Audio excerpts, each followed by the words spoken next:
바로 예수에 대해서 증거하고 있다고 얘기하고 있다는 것이죠. 구약에서 예수님을 누구라고 교훈하고 있는, 특별히 예수님의 이 탄생을 예언한 이사야 성경에서 예수님을 어떤 분으로 묘사하고 있는가를 살피면서 오늘 은혜를 나누고자 합니다. 오늘 저와 여러분이 읽었던 말씀 중에 6절에 첫 번째는 기모자여 모사라고 말씀하고 있습니다. 이 말은 예수님은 인생을 초월하신 귀하신 분이심을 말씀해 주고 있습니다. 여기 나오는 기묘라는 말은 신비하다는 뜻이고 막측하다는 뜻이며 놀랄만하다는 뜻입니다. 다시 말하면 우리 그리스도께서는 너무나 위대하시고 신비하셔서 우리가 다 이해할 수도 없고 설명할 수도 없는 분이다, 이런 뜻을 포함하고 있는 것입니다. 다시 말해서 우리의 작은 지혜와 지식으로는 다 이해할 수 없는 분이시라는 것입니다. 말씀하셨던 분이 육신으로 우리에게 오셨던 것이죠. 하나님이 인간의 몸을 입었다는 것입니다. 그러면서 어느 곳으로 오셨습니까? 비천한 마국간에 오셨습니다. 생각하면 할수록 놀랄 수밖에 없습니다. 또한 모사라는 뜻은 영어 성경에 번역된 것으로 나오면 카운셀러로 번역되어 있습니다. 원어의 뜻을 정확하게 표현하자면 선비요, 고문이요, 상담가라는 뜻입니다. 무슨 일이든지 의논해서 옳게 지도하라는 그런 뜻을 가지고 있습니다. 그분은 죄가 풍성하신 분이시므로 우리를 옳게 제선의 길로 인도하시고 지도하시는 분이라는 뜻입니다. 다시 말하자면 우리 인생의 완전하신 상담자가 되신다는 뜻이죠. 예수님은 우리의 상상을 초월하신 분이십니다. 더 나아가 우리 인생을 복된 인생으로 만들어주시는 상담자요, 카운셀러요, 또한 동시에 변호사가 되고 계시다는 거예요. 그러기에 저와 여러분은 주님 앞에서 우리 인생의 고민을 가지고 있는 보따리를 다 풀어놓아야 하는 것이죠. 누구 앞에서요? 예수 앞에서.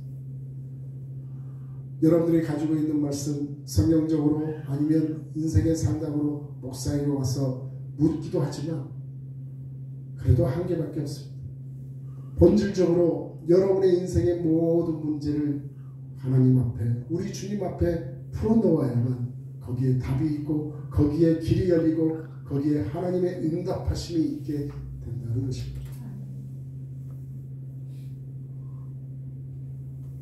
우리 예수님은 더 나아가서 우리 인간으로서는 도저히 이해할 수 없는 신비한 능력을 소유하신 분이셨어요. 그렇게 할 수 있었던 것은 무엇 때문에 그렇습니까?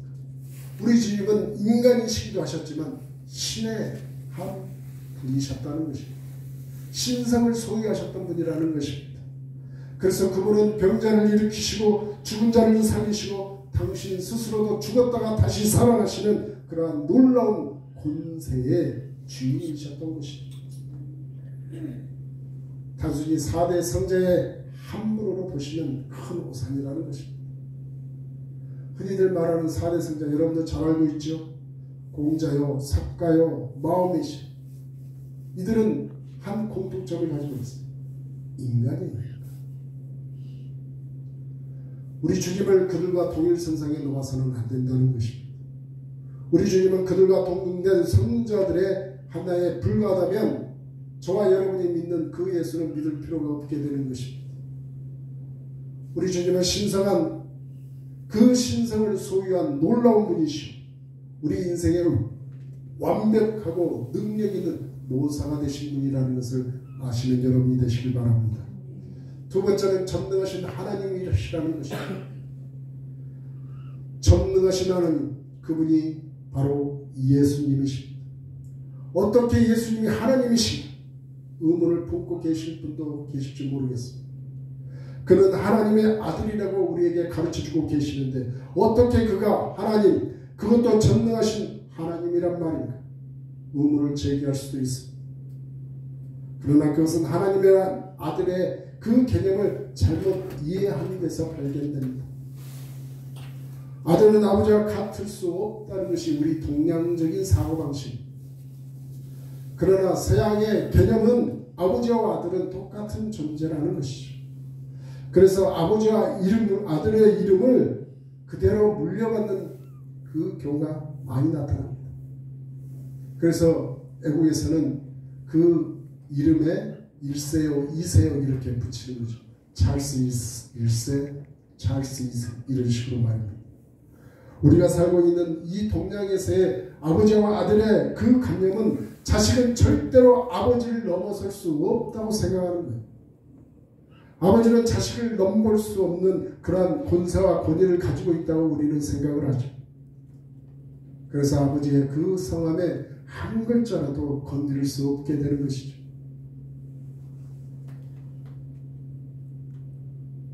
그래서 우리 동양적인 사고 방식으로는 예수님이 전능하신 하나님을 하나님이라고 표현하게 되면 신성모독을 하고 있다고 생각할지도 몰라요. 저도 처음 예수를 믿고 나서 가졌던 질문 중에 하나가 이거였습니다. 왜 예수님의 이름으로 하나님 아버지한테 기도하는데 성경에서는 예수님도 우리의 기도를 들으시고 다 응답해 주신다고 그러고 아버지도 그런다고, 이게 도대체 어떻게 촌수관계가 어떻게 되는 건지 도대체 이해할 수가 없었어요.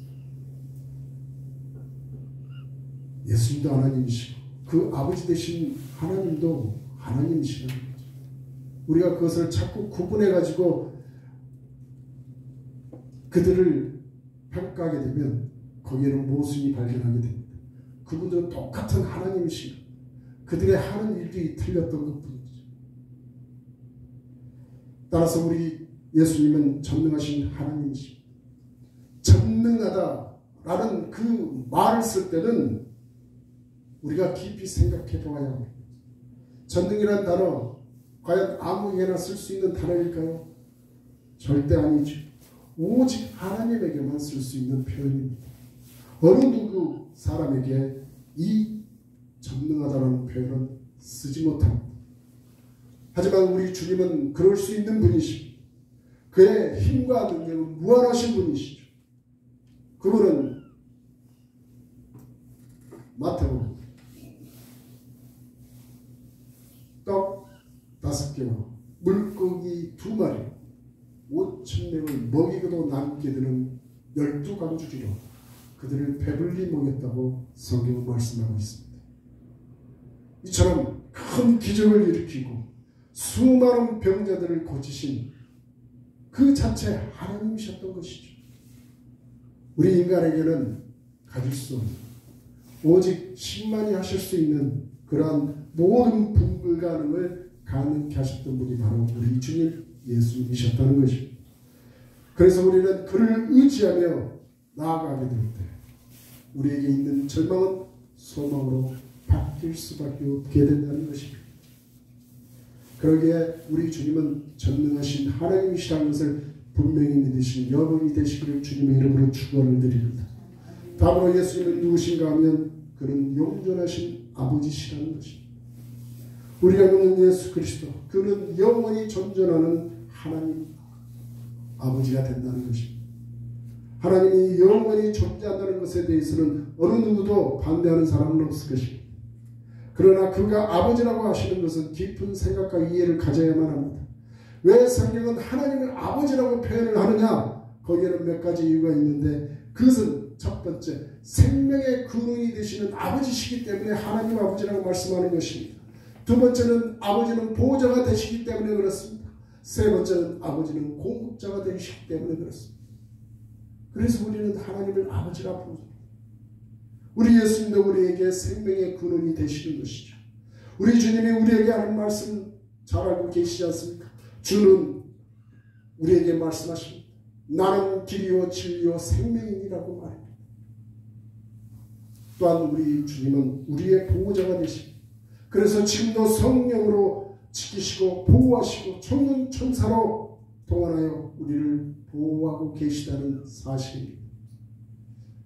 하지만 그 보호가 일시적이나 한계가 있는 보호가 아니라는 것이죠. 우리 주님의 그 보호하심은 영원토록 지켜주시는 보호라는 것이죠. 예전에 수요일 오전에 아침마다, 지금도 아침마다 하고 있지만 그 아침마다 프로그램에서 수요일 오전에 예전에 이런 프로가 방영이 됐습니다. 그 프로가 무엇이었냐면 많은 분들이 눈물바다가 이루어졌는데 아버지, 어머니 그리고 형, 누나를 찾는 애절한 사연이 소개되어 서로 연락이 되어서 그들과 같이 대화하는 장면이 나올 때마다 많은 사람들이 눈물을 흘리는 그런 감동가 되죠. 육신의 아버지, 어머니 그들을 잃어버리고 찾게 되어 이제 만날 수 있게 되어 그렇게 그들 심령 가운데 눈물이 날 수밖에 없는 안타까운 사연들이 전해지는 그때였습니다. 저는 그때 볼 때마다 속이 상했습니다. 아니 얼마나 어려웠으면 자식을 남에게 주고 마는 걸까. 아니 얼마나 못주면 자기 새끼를 떼어놓고 살아갈 수 있었을까. 그런 사연들이 거기에 담겨져 있었던 거죠.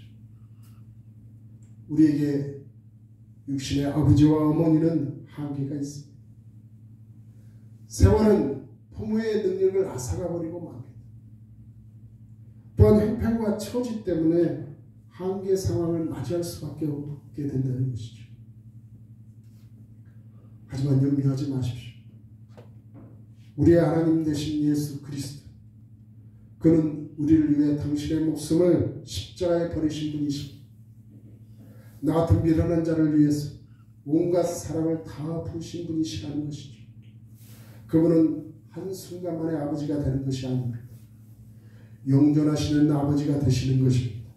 그래서 그를 의지하고 살아가시는 여러분이 되셔서 늘 보호하시고 그의 도우심과 그의 함께하심의 역사로 말미암아 모든 일들이 형통한 가운데 여러분의 삶을 하나님께 영광 돌리는 귀한 삶으로 인도되어질 것을 저는 분명히 믿습니다.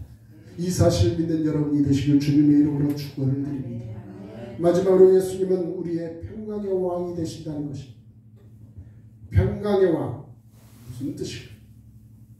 우리와 하나님과의 맡긴담을 허물어 버리신 분이 바로 예수님이십니다. 그래서 우리 예수님께서 평화를 위해 오셨다는 것이죠.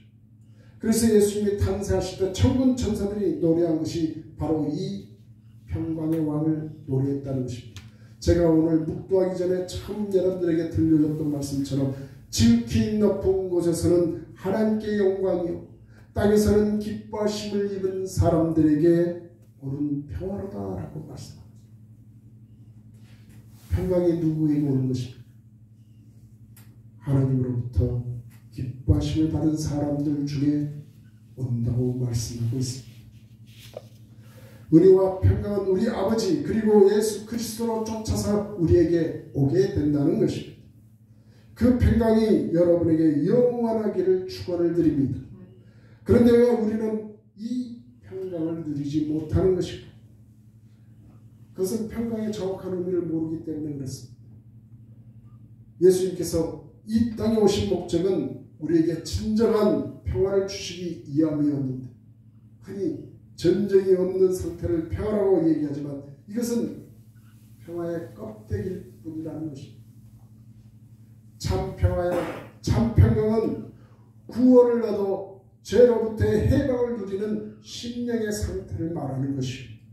모든 사람을 용서하며 사랑할 때 누리게 되는 자유가 바로 참 평화요 참 평강이라는 것입니다.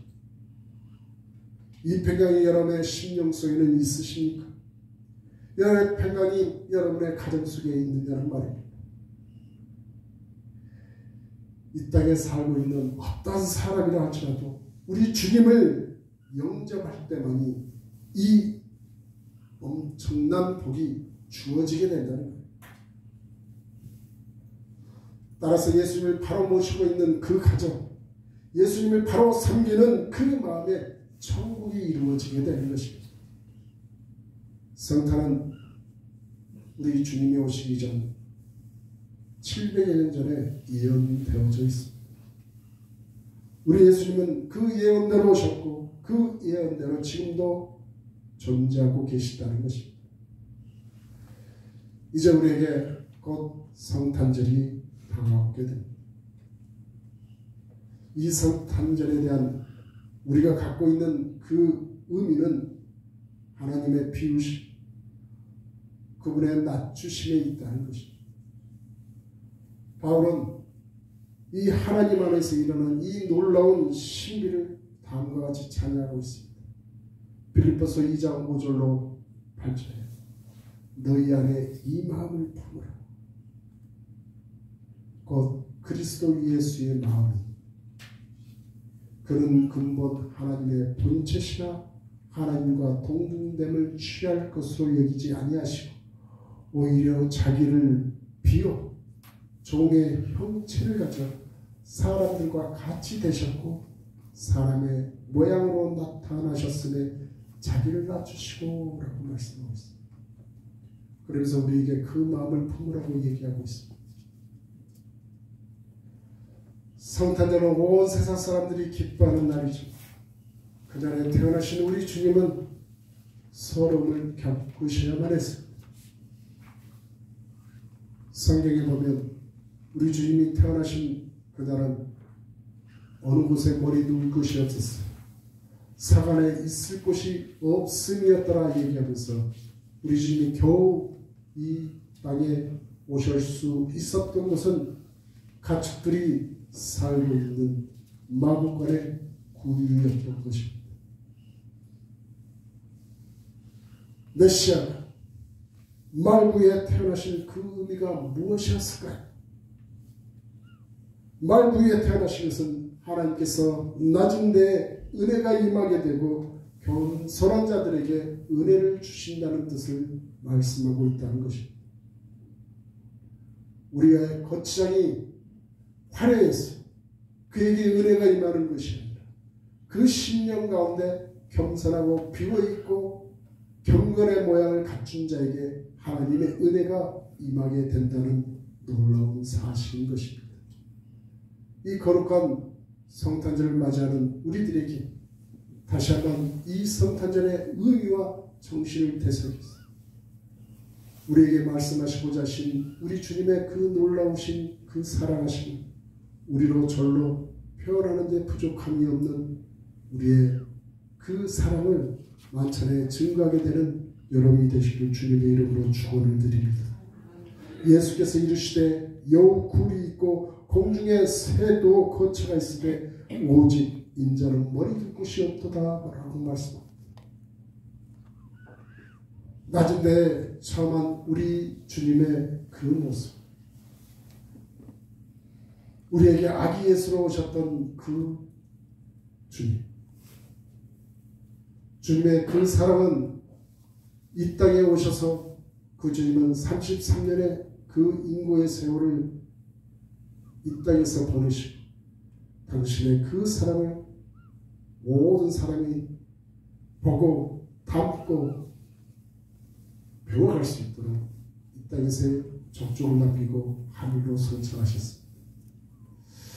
저는 간혹 생각해 볼 때마다 하나님은 전지전능하신 분인데 왜 단 한 번에 모든 것을 이루어 가지 않으셨을까 하는 대단한 의문을 가졌던 사람 중에 한 사람. 하나님께서 만들어 가시는 그 섭리와 경륜은 우리로서는 이해할 수 없는 너무도 엄청난 그 경륜인데 내 머리로 그것을 이해하려고 하니 이해할 수가 없는 것이죠. 사랑하는 여러분, 우리 주님은 우리들에게 말씀하고 계세요. 나에게 하나님께서 기도거리를 주셔서 하나님 앞에 열심히 기도해서 나에게 하나님께서 역사하여 주시기를 간절한 마음으로 바라보며 살아가고 있는 그 시간들이 단방에 이루어지지 않는다 그래서 절대로 실망할 필요가 없다는 뜻입니다. 그 말. 우리 주님이 계획하시고 이루어 가시고 꼭 알게 하시고자 하신 그 이유는 나에게 주어져 있는 그 스케줄들이 주님의 인도하심을 따라 갈 수밖에 없음을 우리에게 안내하고 있다는 것입니다. 절대 여러분 실망하지 마십시오. 내 앞에 닥쳐진 그 순간이 힘들고 어렵다 할지라도 그것이 결코 나에게 주어져 있는 결과물이 될 수 없다는 사실입니다.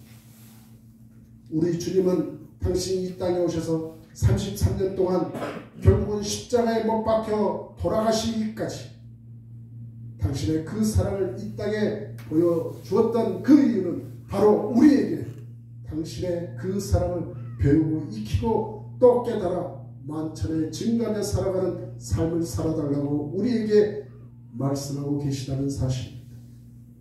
이 거룩한 성탄절 다시 한번 여러분 마음속 깊이 되새기면서 하나님의 우리에게 주신 그 크나큰 기적인 선물을 누리시면서 여러분의 살아가는 그 삶 속에서 항상 승리하며 평강이 넘치는 복된 삶이 될 수 있기를 다시 한번 주님의 이름으로 축원을 드리겠습니다. 다 같이 기도하시겠습니다. 사랑이 많으신 하나님 아버지 감사합니다. 하나님께서 우리에게 주셨던 이 성탄의 놀라우신 하나님의 그 크신 은혜 다시 한번 되새기면서 하나님 우리 앞에 놓여있는 많은 것들을 나의 조급함으로 해결하려고 하지 않도록 하나님 다시 한번 저희를 붙들어 주시옵소서. 하나님께서 이루어가시는 그 계획과 그 섭리는 저로 헤아릴 수 없지만 하나님께서는 분명히 승리의 그 귀결로 우리를 인도하여 주심을 다시 한번 믿는 그 믿음으로 하나님께 영광을 돌리게 하여 주옵소서. 이제 마쳐가는 24년도와 다가오는 25년들을 잘 마무리하면서 그 믿음으로 하나님 앞에 영광 돌리는 귀한 삶을 살 수 있도록 순종하고 믿음 가지고 앞으로 나아가는 저희 모두 되게 하여 주옵소서. 감사를 드리며 예수님의 이름으로 기도드리옵나이다. 아멘. 아멘. 다 같이 95절 찬송하시면서 주님의 신임을 하나님께 드리도록 하겠습니다.